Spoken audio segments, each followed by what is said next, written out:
along the way, I feel like, speaking honestly, like there was moments of feeling like we all wanted to pull out at different times, and making a documentary is hard. It's not like making a narrative feature to where you have a script and you have actors and you're shooting A, B, and C and you're gone in 2 months. You are literally living somebody else's life, and you also have to respect uh, their time and their privacy and so many other things. So Yeah, you guys did that totally. When Aaron, I told Aaron at a party, I said I'm gonna do it in transition. And he's like, what? You know, and then did you ask me that same night?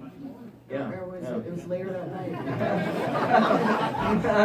What would you think about that? I'm like, oh, no, well, I don't know.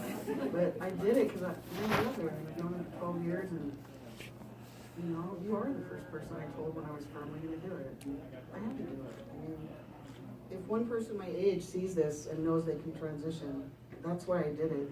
I'm terrified right now standing here in front of you. I'm going to go in the car and cry probably. I'm no hero, but if one person can be helped, I hope that was our hope. Yes. I feel like having the friendship and the relationship with Kim beforehand, it wasn't like I had, I love documentary film and I love, I've made shorts in the past, but I wasn't seeking out I wasn't going out and be like, I want to make a documentary about a trans person. This was more of a story about my friend than anything. So. I think that's how it turned out. What do you guys think?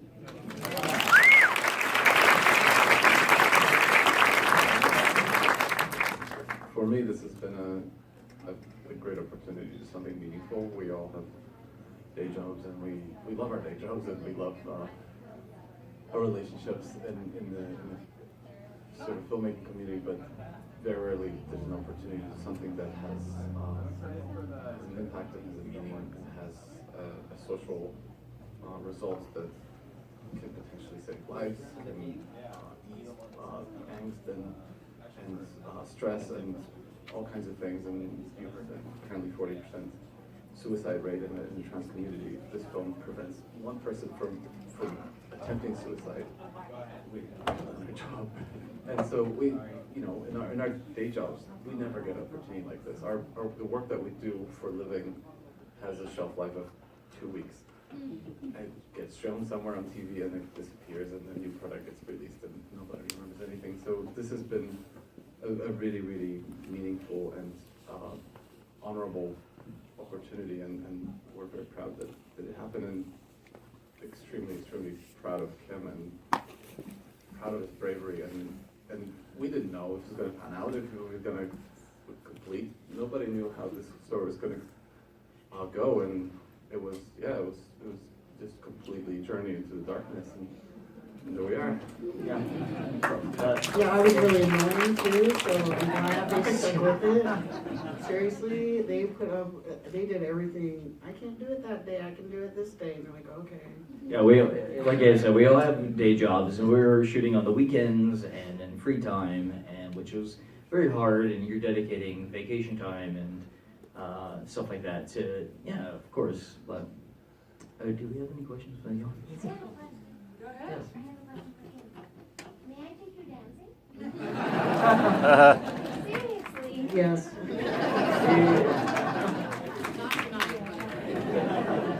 Tonight, like I said, I'm a little nervous. So. Well, and I think the fact that you guys were friends was so obvious there, in that you trusted each other. Oh, And- totally. I never would have done this, I don't think, if it wasn't Aaron. Yeah. You know what I mean? Because you're there, like all of you, and that's incredibly inspirational. It was a blast too, actually. We had a lot of fun too. It was hard, but we had fun. Yeah, You know. we got to go to Vegas at the end. Yeah.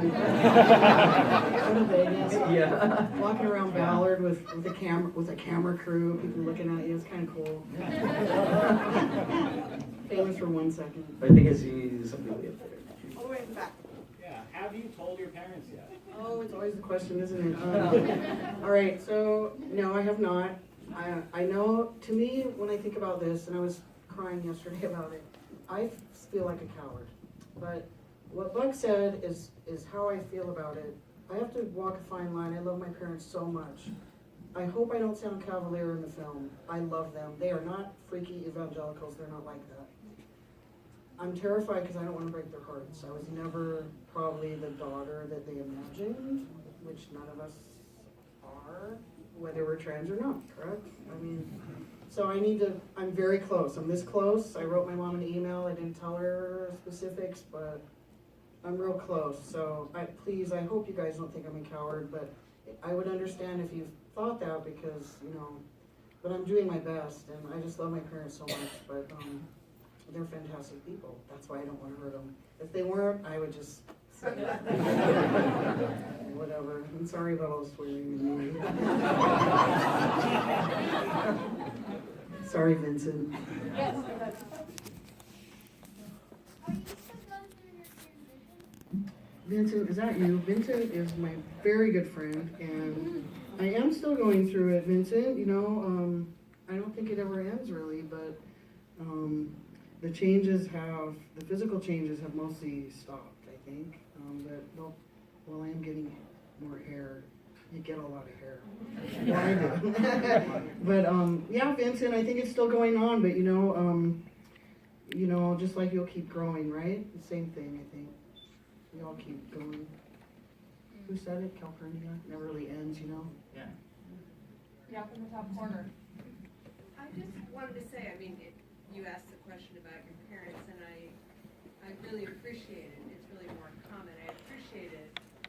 I guess here's the question. You go into it thinking you were going to do this, because I really appreciated that you took a really challenging question. I may have my own thoughts about what might be helpful or not helpful for people to do. You can tell me those later. In relationship to their parents, but I really appreciated how in the film you looked at a spectrum of perspectives on that. Did you go into making the film thinking, and I want to address this different way of thinking about talking to family and things like that? Or did it just unfold in the film?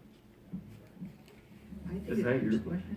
One question for you. Yeah, Your direction. I think it mostly unfolded. I wanted Kim to experience his transition.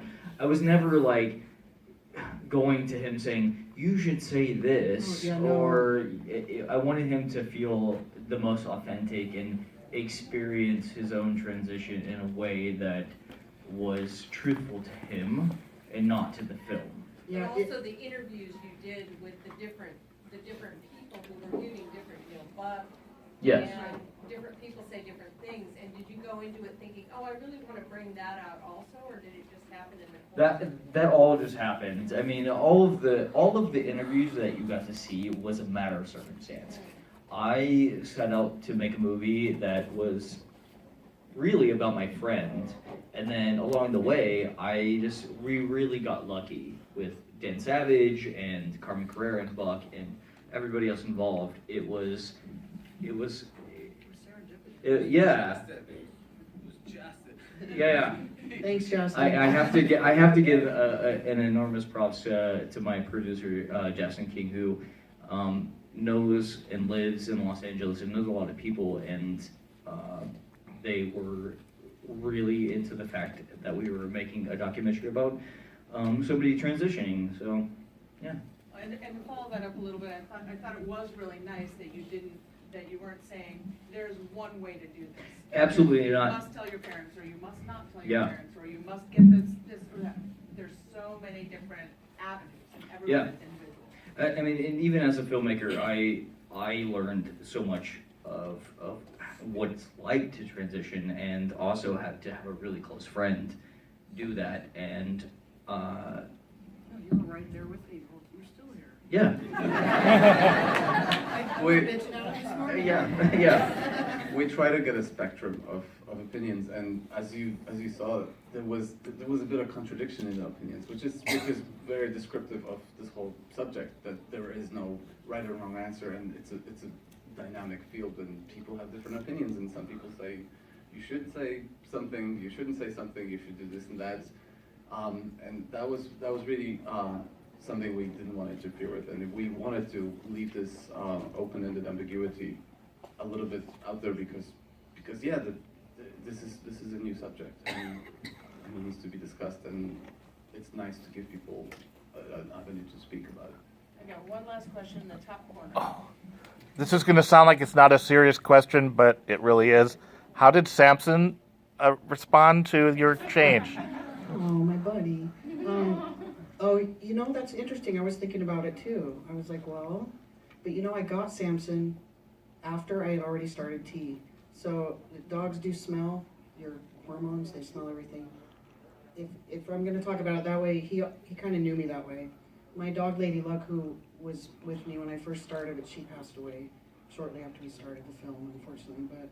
But luckily, Samson. So I haven't noticed a change because he always kind of. Maybe there has been because my voice has lowered since I got him. I got him right before I started, so. But of course, when I talk to my dog, I talk like this. It doesn't really matter. He's my Bubba. So, thank you guys so much for coming. And thank you.